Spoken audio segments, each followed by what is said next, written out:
नमस्कार, ABP news पर हाजिर हूं मैं रुमाना इसार खान। आप देख रहे हैं देश का पॉलिटिकल शो, समय 12 से 2। आज की बड़ी सियासी खबरों को डिकोड करने के लिए वरिष्ठ पत्रकारों का पैनल स्टूडियो में हमारे साथ मौजूद है। जल्दी से एक एक कर आपका परिचय कराते हैं। आप देख सकते हैं हमारे साथ राकेश शुक्ला जी, विजय त्रिवेदी जी, हमारे साथ स्टूडियो में मौजूद है प्रदीप सिंह जी और मुकेश केजरीवाल जी। तो आज की बड़ी पॉलिटिकल खबरों को लेकर चर्चा शुरू करेंगे। सबसे बड़ी खबर राहुल और प्रियंका गांधी से जुड़ी हुई ये सामने आ रही है कि रायबरेली और अमेठी से दोनों भाई बहन ने चुनाव लड़ने से इनकार कर दिया। सूत्रीय जानकारी दे रहे हैं, ना राहुल गांधी अमेठी से चुनाव लड़ेंगे, ना प्रियंका गांधी रायबरेली से चुनाव मैदान में उतरेंगी। यानी गांधी परिवार ने लोकसभा चुनाव में पूरी तरीके से यूपी से बाहर रहने का ही फैसला किया है। मतलब गांधी परिवार ने एक तरीके से उत्तर प्रदेश छोड़ दिया है। प्रियंका गांधी अखिल भारतीय चुनाव अभियान पर ध्यान केंद्रित करना चाहती है, ये दलील उनकी तरफ से दी गई है। इस वजह से वो चुनाव मैदान में खुद नहीं उतरना चाहती। हालांकि सीसी की बैठक के बाद नेतृत्व की ओर से दोनों को ऑफर दिया गया, लेकिन सूत्र अभी बता रहे हैं राहुल गांधी ने भी अमेठी से चुनाव लड़ने से इनकार कर दिया है। वो सिर्फ वायनाड का ही प्रतिनिधित्व करना चाहते हैं, अमेठी से चुनाव मैदान में वो नहीं उतरना चाहते। तो अभी तक तो ये कहा जा रहा था कांग्रेस की तरफ से कि पार्टी चाहती है, कार्यकर्ता चाहते हैं, सीसी फैसला करेगी, और खुद राहुल गांधी इस बात को कह रहे थे कि वो एक अनुशासित सिपाही पार्टी के और जैसा पार्टी चाहेगी वैसा वो करेंगे। लेकिन अब जानकारी सूत्रों के हवाले से मिल रही है कि राहुल गांधी, प्रियंका गांधी सीसी के कहने के बावजूद दोनों चुनाव मैदान में उतरने को तैयार नहीं है। सीधे आपको लेकर चलते हैं, हमारे साथ हमारे सहयोगी जैनेंद्र इस वक्त मौजूद है। जैनेंद्र, तो ये दोनों सीटें अमेठी रायबरेली जहां से भाई बहन इनकार कर रहे हैं वो चुनाव नहीं लड़ेंगे, कब तक इन पर कांग्रेस की तरफ से औपचारिक तौर पर उम्मीदवारों के नाम का ऐलान हो जाएगा और कितना बड़ा झटका है ये कांग्रेस पार्टी के लिए? रुमाना, देखिए झटका तो बहुत बड़ा है। मैं आपको 10 बजे की बुलेटिन में भी बता रहा था कि जमीनी कार्यकर्ता से लेकर राष्ट्रीय अध्यक्ष तक पूरी पार्टी चाहती थी और चाहती है कि अमेठी और रायबरेली जो परंपरागत सीटें रही हैं गांधी परिवार की, वहां से गांधी परिवार के सदस्य ही चुनाव लड़े। यानी अमेठी से राहुल लड़े एक बार फिर और रायबरेली से सोनिया गांधी की जगह प्रियंका गांधी लड़े। लेकिन सूत्रों ने जो जानकारी दी है, राहुल और प्रियंका दोनों ने ही पार्टी लीडरशिप को यानी मल्लिकार्जुन खड़गे को मना कर दिया है चुनाव लड़ने से। इसके पीछे एक जो वजह राहुल गांधी के एंड पर यह बताई जा रही है कि राहुल वायनाड नहीं छोड़ना चाहते। उनकी दलील यह है कि अगर वो अमेठी से लड़ते हैं और जीत जाते हैं, ऐसे में उन्हें एक सीट छोड़नी होगी, वो वायनाड नहीं छोड़ना चाहते। तो अमेठी जीतकर फिर छोड़ना जो है वो गलत पार्टी कार्यकर्ता सीसी सभी चाह रहे थे कि राहुल गांधी, प्रियंका गांधी इन सीटों से चुनाव लड़े, और अब सूत्र बता रहे हैं कि दोनों भाई बहन लड़ेंगे नहीं। तो मतलब पार्टी से बड़ा गांधी परिवार, कांग्रेस अध्यक्ष से ज्यादा पावर जो फैसला लेने की है, निर्णय लेने की है, वो राहुल गांधी और प्रियंका गांधी की है। ये संदेश भी तो जाएगा ना इससे। बिल्कुल साफ है, बिल्कुल इसमें कोई संदेह ही नहीं रह गया है कि अध्यक्ष से लेकर के कार्यकर्ता तक और सीईसी के सभी सदस्य, सभी महासचिव पार्टी में ये चाहते हैं कि इन दोनों सीटों पर जाकर राहुल और प्रियंका लड़े। लेकिन अपनी अपनी वजहों से दोनों ने मना कर दिया है और इससे संदेश तो साफ है कि कांग्रेस में बाकी डिसीजन मेकिंग एक तरफ और गांधी परिवार का मामला एक तरफ। गांधी परिवार अपने फैसले खुद करता है और उसमें राष्ट्रीय अध्यक्ष की मर्जी भी नहीं चलती है। ये साफ तौर पर उजागर हो गया है अमेठी रायबरेली को लेकर। और हमें सूत्र ये बता रहे हैं कि आज शाम तक जो गैर गांधी चेहरा होगा, जो नाम होंगे अमेठी और रायबरेली को लेकर के, उसका ऐलान कर दिया जाएगा। अब आज के बाद केवल 3 दिन नॉमिनेशन के बचे हुए हैं और देखना यह है कि क्या नॉमिनेशन के लिए भी, चलिए लड़ आप नहीं रहे, लेकिन आपकी जगह जो लड़ रहा है, क्या उसके नामांकन के लिए भी आप पहुंचेंगे कि नहीं पहुंचेंगे, ये भी एक बड़ा सवाल है। बहुत शुक्रिया आपका जैनेंद्र, इस तमाम जानकारी के लिए। मैं जल्दी से आगे बढ़ती हूँ। राहुल गांधी और प्रियंका गांधी जिस तरीके से सूत्रीय जानकारी दे रहे हैं कि अमेठी रायबरेली से चुनाव मैदान में नहीं उतरेंगे, इस पर बीजेपी की प्रतिक्रिया। अमित शाह ने प्रेस कॉन्फ्रेंस के लिए आज जब वो सुबह आए थे तो एबीपी न्यूज संवाददाता नीरज पांडे के सवाल के जवाब में कहा, राहुल और प्रियंका यूपी की अपनी परंपरागत सीट छोड़कर भाग गए हैं, उनमें लड़ने की हिम्मत नहीं।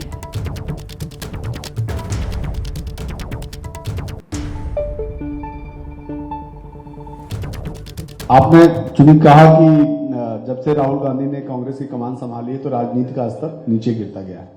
उनकी जो सीट थी राहुल गांधी की अमेठी, जहां से वो चुनाव लड़ते थे, और उनकी मां जहां से रायबरेली से चुनाव लड़ती थी, दोनों जगह से अभी तक उन्होंने कैंडिडेट भी नहीं दिए। और अब ये कहा जा रहा है, सूचना आ रही है कि दोनों लोग अब चुनाव भी नहीं लड़ेंगे दोनों सीट में, ना राहुल लड़ेंगे ना प्रियंका। इसे आप किस रूप में देखते हैं? देखिए, मुझे मालूम नहीं है मीडिया आज सुबह से दिखा रहा है वो सच है या नहीं है, लड़ेंगे या नहीं लड़ेंगे वो भी मुझे मालूम नहीं है। मगर मेरा मानना है कि इतना कंफ्यूजन रखना ही उनको आत्मविश्वास नहीं है वो दिखाता है। उत्तर प्रदेश में जिस प्रकार की आज स्थिति बनी है, वो अपनी परंपरागत सीटें छोड़कर भागे हैं। मैं नहीं मानता वो लड़ने की हिम्मत कर पाए। तो राहुल और प्रियंका के अमेठी और रायबरेली से चुनाव न लड़ने के सूत्रों के हवाले से आई खबर पर रक्षा मंत्री राजनाथ सिंह का भी बयान सामने आया। वो कह रहे हैं कि कांग्रेस का जनाधार खत्म हो गया है। कांग्रेस का हाल ये हो जाएगा कि 10 साल बाद बच्चे पूछेंगे कांग्रेस कौन।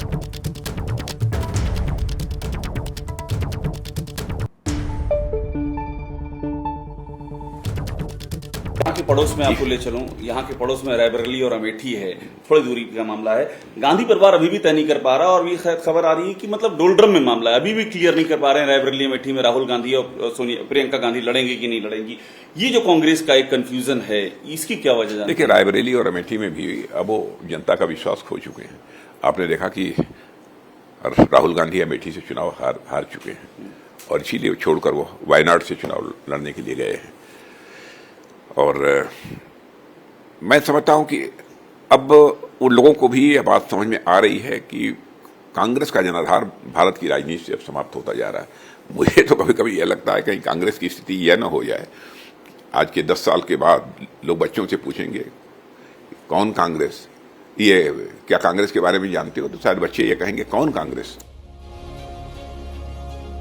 तो ये बीजेपी की तरफ से हमला बोला जा रहा है। सूत्रों के हवाले से जो खबर सामने आई है कि राहुल और प्रियंका उत्तर प्रदेश चुनावी मैदान में नहीं उतरने जा रहे। इसी को लेकर अब वो सवाल जिस पर हम चर्चा करेंगे कि आखिरकार राहुल और प्रियंका उत्तर प्रदेश से क्यों कर रहे हैं तौबा, ये बड़ा सवाल है क्योंकि इसका सियासी असर देखने के लिए मिलेगा उत्तर प्रदेश की चुनावी राजनीति में। प्रदीप जी, आपके पास सबसे पहले आऊंगी। अमेठी रायबरेली, इन दोनों सीटों पर कांग्रेस उलझ गई है?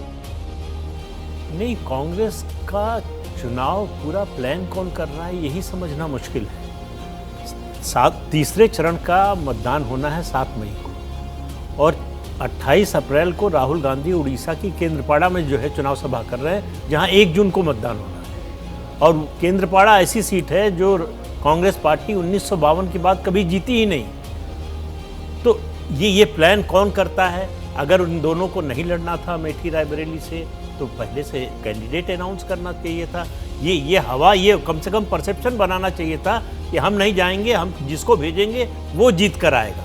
उसके नॉमिनेशन में जाते, बड़ी तैयारी के साथ जाते और उसके प्रचार में जुटते तो उसका एक असर होता पूरे प्रदेश पर। आप लड़ते हुए नजर आते देश भर में कार्यकर्ताओं पर। हाँ। ये 2 सीट का मामला नहीं है, ये पूरी पार्टी के कैडर को डिमोरलाइज करने का मामला है कि अगर हमारा नेता ही चुनाव मैदान से भाग रहा है, चुनाव लड़ने से मना कर रहा है, जो ट्रेडिशनल सीट है, परिवार की सीट है, जो माना जाता था कि जब जाएंगे नॉमिनेशन करेंगे और जीत का सर्टिफिकेट लेकर आ जाएंगे, एक समय ये स्थिति थी जी। अब स्थिति ये हो गई कि अमेठी हार चुके हैं और दूसरी बार जो है लड़ने की हिम्मत नहीं जुटा पा रहे हैं। हाँ। सोनिया गांधी ने जब फैसला किया कि वो राज्यसभा में जाएंगी, रायबरेली से नहीं लड़ेंगी, तभी कांग्रेस पार्टी को घोषणा करनी चाहिए थी कि परिवार से कोई लड़ेगा कि नहीं लड़ेगा तो उसका नाम घोषित करना चाहिए था या किसी कैंडिडेट का नाम घोषित करना चाहिए। तो कांग्रेस लड़ती हुई ही नजर नहीं आ रही है इस चुनाव में। बिल्कुल राकेश शुक्ला जी, मतलब हार जीत अलग, चुनाव लड़ने से पहले ही कांग्रेस तो यहाँ पर हथियार डालती हुई नजर आ रही है। भारतीय राजनीति में उत्तर प्रदेश को राजनीतिक दिशा और दशा तय करने वाला राज्य माना जाता है और मुझे लगता है इसीलिए 2014 में नरेंद्र मोदी जी गुजरात छोड़ के और बनारस आए थे। सबसे बड़ा यहाँ पे प्रश्न ये है कि राहुल गांधी और प्रियंका गांधी कहीं ना कहीं डरे हुए लग रहे हैं। राहुल गांधी दोबारा हार का ठप्पा नहीं लगवाना चाहते और प्रियंका जी नहीं चाहती कि रायबरेली में हार के हम अपना ठप्पा लगवाएं, क्योंकि रायबरेली में आप देखिए 2004 में जिस सोनिया गांधी जी को 81% वोट मिले थे, 2019 में वो वोट परसेंटेज घट के 50 हो गया, तो 30% वोट रायबरेली में भी घटा है। तो प्रियंका जी को ये लगा कि कहीं यदि हम रायबरेली से हार गए तो गांधी परिवार के ऊपर हार का ठप्पा लग जाएगा। अब मुझे लगता है यही डर इन दोनों भाई बहनों को चुनावी राजनीति से, उत्तर प्रदेश की चुनावी राजनीति से बाहर रहने के लिए विवश किया। ठीक है, देखिए इसी को लेकर ना हमने सवाल भी तैयार किया है। वो जिस डर का जिक्र अभी यहाँ पर राकेश शुक्ला जी अपने जवाब में कर रहे थे, दरअसल सवाल ये बड़ा हो जाता है कि अमेठी है, रायबरेली है, अब कांग्रेस पार्टी के लिए तो ये गढ़ है ना, तो अमेठी रायबरेली गढ़, आखिरकार वहां लड़ने से क्या डर? क्योंकि हार और जीत, अब चुनाव है, हार जीत तो लगी रहेगी, लेकिन जो बात शुक्ला जी कह रहे हैं कि साहब हार से डर गए, कि हार से डर? चुनाव की जो राजनीति है उसमें हार से डरने वालों को तो चुनाव की राजनीति ही नहीं करनी चाहिए। एक फिल्म का डायलॉग था, वो इस रेफरेंस में नहीं है लेकिन फिर भी है कि जो डर गया सो मर गया, समझे। लेकिन रायबरेली और अमेठी पे जो प्रदीप जी ने बात की ना, वो बहुत महत्वपूर्ण बात है कि क्या पार्टी को स्ट्रेटजी बना रही है। यदि आपको राहुल गांधी को और प्रियंका गांधी को नहीं लड़ना, तो वो पहले से सबसे महत्वपूर्ण सीट है और उत्तर प्रदेश की महत्वपूर्ण सीट है। महत्वपूर्ण मैं इस दृष्टि से कह रहा हूँ, गांधी परिवार की दृष्टि से नहीं। वो दो सीटें हैं जहाँ पर पिछली बार बीजेपी को रायबरेली में 55% वोट मिला और अमेठी में 44% वोट मिला। तो कम से कम ऐसी दो सीटें जहाँ पर आपको एक संभावना दिखती है चुनाव जीतने की, तो वहाँ की स्ट्रेटजी बनाकर आप चुनाव लड़ते, कैंडिडेट बनाते कि भाई ये तो कांग्रेस जीतने की है, कांग्रेस का गढ़ है अमेठी और रायबरेली, गांधी परिवार का गढ़ नहीं है। वो कैप्टन सतीश शर्मा भी जीते हैं और लोग भी जीते हैं, तो आप उस स्ट्रेटजी पर जाते, वो आपने तय नहीं किया। और दूसरी बात, ये जो बार बार तय होता है कि गांधी परिवार जो है कांग्रेस के नेतृत्व से या कांग्रेस से ऊपर है और अनौपचारिक तौर पर वही लीडर है। ये तय करेंगे। आप कहते हो कि अनुशासित सिपाही दिग्विजय सिंह 80 साल की उम्र में चुनाव लड़ रहे हैं, सही बात है, और क्या, मध्य प्रदेश में, और राहुल गांधी चुनाव नहीं लड़ रहे क्योंकि उन्हें हार का डर है, या वो तय करेंगे कि लड़ना है कि नहीं लड़ना। प्रियंका गांधी तय करे। तय करने का मतलब यह है कि जो हाई कमान है आप उससे ऊपर हो गए ना। आज रोमाना जी को कोई कहे कि आपको ये प्रोग्राम करना है या नहीं करना, तो तय करने का मतलब है कि आप उससे ऊपर हैं। पार्टी अध्यक्ष ने या सीईसी ने तय किया कि आपको वहां लड़ना चाहिए। जो जिम्मेदारी आपको दी जा रही है, आप मना करने वाले कौन होते हैं? डरने का मतलब मुकेश केजरीवाल जी कुल मिलाकर यहाँ पर अपनी ही पार्टी को गांधी परिवार, राहुल गांधी, प्रियंका गांधी, ये बौना साबित कर रहे हैं सबकी नजरों में। देखिए, ये तो साबित ही है, ये अब कोई छुपी हुई बात नहीं है कि राहुल और प्रियंका को कोई डिक्टेट नहीं करता, वो पार्टी को डिक्टेट करते हैं। कहने की बात थी, अभी पिछली प्रेस कॉन्फ्रेंस में जब पूछा गया था, राहुल ने कहा था कि मुझे जो पार्टी कहेगी वो करेंगे, ऐसा है नहीं। लेकिन मैं कुछ चीजें स्पष्ट करना चाहता हूं कि उनका ये कहना है, तर्क है कि दोनों भाई बहन एक साथ संसद में नहीं रहना चाहते हैं, इससे जो परिवारवाद का उनके ऊपर आरोप है वो ज्यादा मजबूत होता है, इसीलिए वो दोनों चुनाव नहीं लड़ना चाहते हैं। दूसरा तर्क जो जैनेंद्र कह रहे थे, वो भी उनकी तरफ से लगातार ये कहा जा रहा है कि 2 सीट पे लड़ेंगे और फिर यूपी की सीट अगर छोड़नी पड़ती है तो भी उनको थोड़ा असहज होते हैं। लेकिन मुझे ये लगता है कि थोड़ी जल्दबाजी कर रहे हैं। हो सकता है कि कोई रणनीति हो, कई बार आपको उससे पहले की सीटों पे उसका असर न पड़े, इसके लिए ऐसा करना होता है कि आप अपनी रणनीति आप जिस रणनीति की बात कर रहे हैं, अगर चुनाव लड़ेंगे ही नहीं तो फिर कौन सी रणनीति? सवाल तो इसी वजह से बड़ा हो जाता है ना। मैं आगे बढ़ूंगी। इस वक्त एक और बड़ी खबर, ब्रेकिंग न्यूज आ रही है। वीआईपी पार्टी के सुप्रीमो है मुकेश सहनी, प्रधानमंत्री मोदी पर आपत्तिजनक बयान मुकेश सहनी ने दिया है। आरक्षण के सवाल पर बोल रहे थे और कहा प्रधानमंत्री मोदी 10 साल से क्या ताली बजा रहे थे? तो आपत्तिजनक बयान वीआईपी के प्रमुख मुकेश सहनी का, सुनिए जरा। भैया 10 साल से आप ताली बजा रहे थे क्या? 10 साल से आप सरकार में थे, क्यों नहीं मंडल कमीशन को आपने लागू कर दिया? काका काल का रिपोर्ट क्यों नहीं लागू कर दिया? आप 10 साल से क्या आप ताली बजा रहे थे क्या? तो ये आप मुकेश सहनी का बयान सुन रहे थे। जल्दी से प्रदीप जी से रिएक्शन लेते हैं। ये बिहार से आते हैं मुकेश सहनी, महागठबंधन में शामिल हैं मुकेश सहनी, और जिस तरीके से आरक्षण के मुद्दे पर आकर बीजेपी और सीधे प्रधानमंत्री नरेंद्र मोदी पर निशाना साध रहे हैं, ये तो पूरी क्रोनोलॉजी मिलती हुई नजर आ रही है। जो इंडिया गठबंधन की तरफ से कहा जा रहा है कि अगर बीजेपी 400 पार चली जाती है तो फिर संविधान बदल देंगे, आरक्षण खत्म कर देंगे, आरोप कांग्रेस लगा रही है। प्रदीप जी उसी को आगे बढ़ा रहे हैं। ये ऐसा है कि ये पॉलिटिकल नॉन एंटिटी है। हर पार्टी में ऐसे लोग होते हैं जो समबडी बनना चाहते हैं। ठीक है। तो हमला सबसे ऊपर वाला जो है उस पर करो तो उसके हमारी चर्चा हो, हमारा नाम आए। एक बात तो ये। दूसरी बात ये है कि संविधान बदलने के लिए 400 पार की ज़रूरत नहीं है। 352 सीटें ही थी इंदिरा गांधी के पास 1975 में, जब संविधान को बदला था। सस्पेंड कर दिया, मौलिक अधिकार छीन लिए, सारे नेताओं को विपक्ष के बिना किसी मुकदमे के जेल में भेज दिया, और अभी संविधान संशोधन जो 2/3 जिसकी ज़रूरत होती है, एक नहीं कई फैसले इस सरकार ने किए हैं। चाहे 33% महिला आरक्षण हो, जीएसटी का बिल हो, 370 हटाना हो। 370 पर 2/3 की ज़रूरत नहीं थी, लेकिन उसके अलावा जो है 2/3 बहुमत से बहुत सारे फैसले हुए हैं और एक तरह से लगभग सर्वसम्मति से हुए हैं। सही। तो ये पॉलिटिकल मैनेजमेंट जो है या कहें पार्लियामेंट्री मैनेजमेंट की जरूरत होती है कि आपका जो मुद्दा है उस पर आप कितने लोगों को अपने साथ सहमत जोड़ करा सकते हैं, पाते जिसका जिक्र आज अमित शाह की तरफ से भी किया गया। जब वो प्रेस कॉन्फ्रेंस के लिए आए, उनकी तरफ से बताया गया किस तरीके से 2014 और 2019 में जो बहुमत था उसको लेकर उन्होंने कड़े और सख्त फैसले लिए हैं। ये सिर्फ दुष्प्रचार जो कांग्रेस की तरफ से किया जा रहा है। आप देख रहे हैं देश का पॉलिटिकल शो, समय 12 से 2। पूर्व प्रधानमंत्री एचडी देवगौड़ा के पोते प्रज्वल रेवन्ना के सेक्स स्कैंडल पर सियासी तूफान खड़ा हो गया है।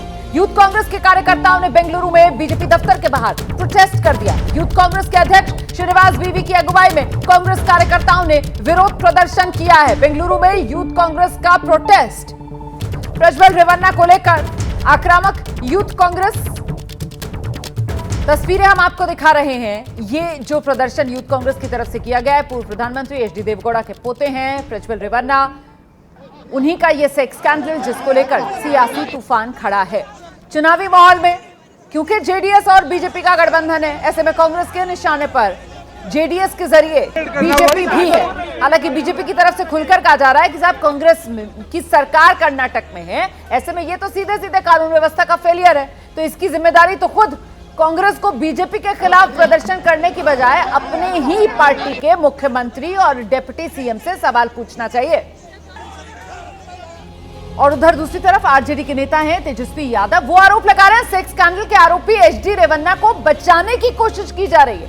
तेजस्वी कह रहे हैं प्रधानमंत्री का कर्नाटक मॉडल देख लिया आपने, प्रधानमंत्री इस मामले में चुप क्यों हैं? इससे पहले कांग्रेस की तरफ से कहा जा रहा था यही जो रेवन्ना है, इन्हीं के प्रचार के लिए प्रधानमंत्री मोदी क्यों गए?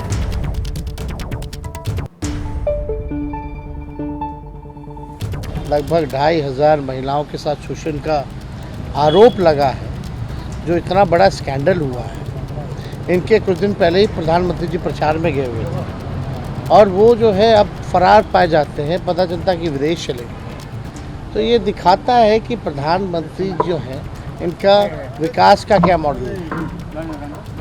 पूरी तरीके से बीजेपी के लोग जो है इन लोगों को जो है सख्त कार्रवाई करने के बजाय दोषियों को भगाना और बचाने का काम करना। तो एक तरफ इंडिया गठबंधन के नेता जो हैं वो प्रज्वल रेवन्ना के जरिए घेर रहे हैं बीजेपी को, ये कहते हुए कि यही है बीजेपी का कर्नाटक मॉडल, और वहीं दूसरी तरफ गृह मंत्री अमित शाह वो कह रहे हैं कि रेवन्ना पर सख्त कार्रवाई होनी चाहिए। साथ ही बीजेपी की तरफ से सवाल उठाया गया कि कर्नाटक में तो कांग्रेस पार्टी की सरकार है, अब तक कार्रवाई क्यों नहीं की गई? आरोपी विदेश कैसे भाग गया?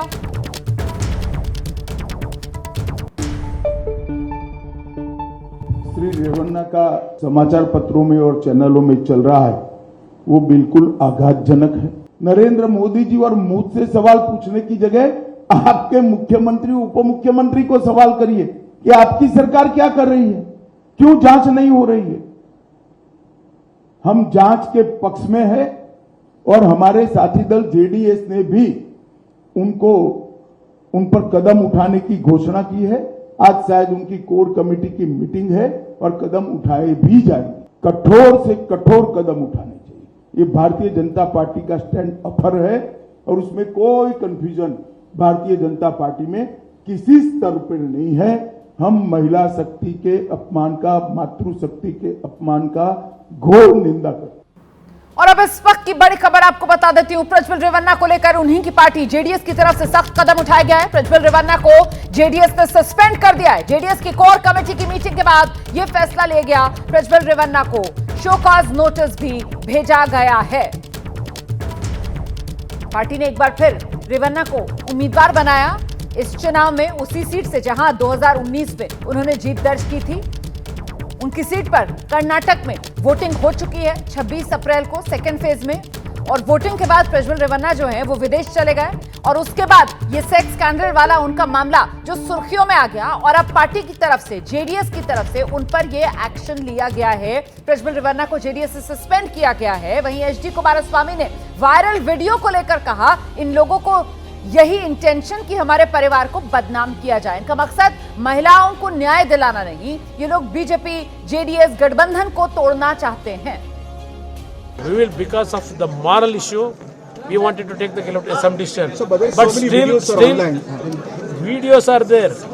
Any photo of Prajwal is there? But we will not going to take any protection. We will not going to take any protection by telling some reasons. We will take severe action. We will take serious action. But only thing, government responsibility is more. This is the manipulation of Congress to diminish, destroy the image of the family here. The way in which the Congress friends, they are alleging towards our family. You can see it. What is the role of Devegowda ji, or what is the role of myself in this incident? We are not responsible for all those things. That is individual issue of Prajwal Revanna. तो कर्नाटक की सियासत जो है वो गरमाई हुई है sex scandal वाले इन वीडियो के वायरल होने से, और इसी के बाद से क्या बैकफुट पर इस वक्त जेडीएस की वजह से बीजेपी भी है, इसी को लेकर चर्चा करेंगे। सवाल आपके सामने, देवगौड़ा का पोता रेवन्ना एनडीए की मुसीबत बना, शुक्ला जी? देखिए, वैसे तो कर्नाटक में देवगौड़ा परिवार को गंभीरता से नहीं लिया जाता, लेकिन सबसे महत्वपूर्ण बात यह है कि ये जो घटना हुई है वो नई घटना नहीं है। भारतीय राजनीति में आप नज़र डालेंगी तो अमरमणि त्रिपाठी, गोपाल कांडा, महिपाल मदेरणा और अब अपने प्रज्वल रेवन्ना, ये ऐसी घटनाएं हैं जो प्रभावशाली होने के बाद जब आप व्यवस्था को प्रभावित करने की सामर्थ्य रखते हैं तो ये मानसिकता का जन्म होता है। इसमें मुझे लगता है कि प्रज्वल रेवन्ना को लेकर भली एसआईटी हुई है पर उनका कुछ होना नहीं है। दो तरह की घटनाएं आने वाले समय में आपके सामने आएंगी। या तो उस महिला पे आरोप लगेगा कि पैसे के लिए ब्लैकमेल कर रही थी, या थोड़े दिन के बाद यदि वो महिला तो एक नहीं है ना, वो तो हजारों जो है वो वीडियो जो है, मैं लेकिन जो उनके घर जो उनके घर में है उनकी मैं बात कर रहा हूँ। या यदि वो खुलकर आरोप लगाए दोनों पिता पुत्र पर, लेकिन यदि वो प्रतिरोध के लिए अड़ी रही तो कुछ समय के बाद पुलिस सूचना आएगी कि दुर्घटना में उसकी मौत हो गई है। तो आप देखिएगा कि नारी को लेके राजनीतिक तौर पे शोषण का ये कोई नया नहीं है, और खिलाफ कार्रवाई को लेकर भी मुझे नहीं लगता, मुझे उम्मीद बिल्कुल नहीं। इसको चुनाव से जोड़ रही हूं क्योंकि मौसम चुनावी है और ऐसे में जेडीएस और बीजेपी का गठबंधन है। वो सीटें जहां पर जेडीएस चुनाव लड़ रही थी वो पहले चरण में वहां पर वोटिंग हो गई है। वोटिंग के बाद अब ये मामला जो है वो उबाल मार रहा है। ऐसे में क्या इससे बीजेपी को घेर सकती है कांग्रेस पार्टी कर्नाटक में? विजय जी, नहीं, जो आपने कहा उसको पहले थोड़ा सा समझ लीजिए कि कांग्रेस की सरकार वहां पर है, सिद्धारमैया साहब मुख्यमंत्री हैं, डीके शिवकुमार हैं, और ये घटना पिछले 5 साल से चल रही है। तो इसका मतलब ये नहीं कि केवल एफआईआर होने की वजह से ही ये सारी चीज़ सामने आई है, नहीं पता है। लेकिन उस दौरान कांग्रेस ने उस पर एक्शन क्यों नहीं लिया, या जो एफआईआर हुई या जो हंगामा हुआ, वो इसलिए क्योंकि वो वोका लिग्गा जो कम्युनिटी है उस पर असर डालते हैं देवेगौड़ा फैमिली, और कांग्रेस शायद मैं शायद कह रहा हूं क्योंकि मुझे नहीं पता, लेकिन कांग्रेस जो है उस वोकल लिग्गा कम्युनिटी को नाराज नहीं करना चाहती, जिससे डीके शिवकुमार खुद आते हैं। हाँ, जिससे डीके शिवकुमार आते हैं, देवेगौड़ा फैमिली आती है, और वोकल लिग्गा कम्युनिटी एक बड़ी वोटिंग कम्युनिटी भी है कर्नाटक में, तो उसको नाराज नहीं कर रही। इसलिए वहां पर तक जब चुनाव खत्म हो गया सेकंड फेज में भी, जिसमें देवेगौड़ा फैमिली का भी है और वोकल लिग्गा कम्युनिटी की तीनों सीटें आती हैं, तो उसके बाद कांग्रेस ने ये किया। अब पहली बात। दूसरी बात, इलेक्शन में बीजेपी को जेडीएस के साथ जब अलायंस किया तो जो उनके एक और नेता हैं जो रेवन्ना से हारे थे, उन्होंने पहले ही बताया कि हमने भारतीय जनता पार्टी की, अपनी पार्टी की लीडरशिप को इस बारे में इन्फॉर्म किया था और कहा था कि ये नहीं करना चाहिए। लेकिन वहाँ पर विनेबिलिटी फैक्टर, जिसको बीजेपी आजकल, वैसे तो इलेक्शन में हमेशा विनेबिलिटी फैक्टर काम में लिया जाता है, उस विनेबिलिटी फैक्टर को देखते हुए, यानी ये नहीं है कि बीजेपी लीडरशिप को इस बारे में जानकारी नहीं थी। आज जो कहा जा रहा है कि हम कठोर कार्रवाई करेंगे, तो ये तो जानकारी आपको पहले ही थी, और आपको देवेगौड़ा के दबाव में आकर आपने प्रज्वल को टिकट दिया, तो इसकी जिम्मेदारी तो विनेबिलिटी के चक्कर में विनेबिलिटी जो है सबसे इम्पोर्टेंट है, टिकट दिया, और कांग्रेस जो है वोकल लिग्गा को नाराज नहीं करना चाहती, इसलिए जब तक वहां एक्शन हुआ नहीं उस समय तक। ठीक है, आइए मुकेश जी।